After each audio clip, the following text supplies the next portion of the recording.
دیکھیے، حج کا فریضہ اور بیٹیوں کی ذمہ داری یہ قطعاً دو متضاد چیزیں نہیں ہیں۔ بیٹیوں کی ذمہ داری کو وجہ بنا کر حج لیٹ کرنا جرم شمار ہوگا۔ بیٹیوں کی ذمہ داری کیا ہوتی ہے؟ وہ لوگ جو اپنے حج یا عمرہ کو لیٹ کرتے ہیں، بڑھاپے میں کرتے ہیں کہ بیٹیوں کی ذمہ داری سے فراغت کے بعد یہ کریں گے، اللہ اکبر، ان سے پوچھا جائے کہ کون سی ذمہ داری، تو ذمہ داری میں ایک چیز بتائیں گے، کیا؟ جہیز۔ اب اس ایک خود ساختہ چیز کو جو ہمارے اس بر صغیر کے سب کانٹیننٹ کے ایک ایسے کلچر کا حصہ ہے جس نے گھروں کے گھر تباہ کیے، اس جہیز اتنی اس کی آفات ہے، اتنی اس کی شامت ہے بری، اللہ کی پناہ، اللہ کی پناہ۔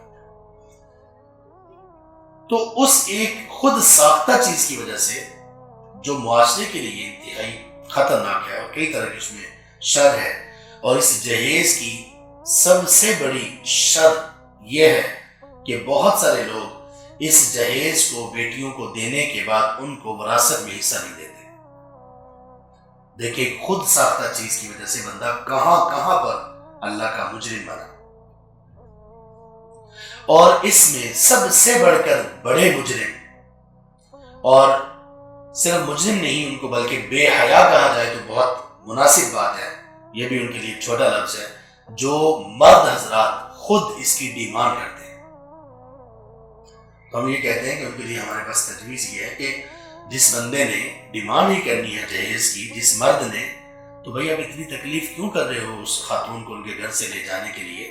وہ خاتون ہی آ کر آپ کو لے جائیں، آپ سج کے سنور کے اچھی طرح سے تیار ہو کے بیٹھو، خاتون آئیں گی جس نے سارا جہیز اکٹھا کرنا ہے، آپ کو بھی اٹھا کے لے جائیں گے۔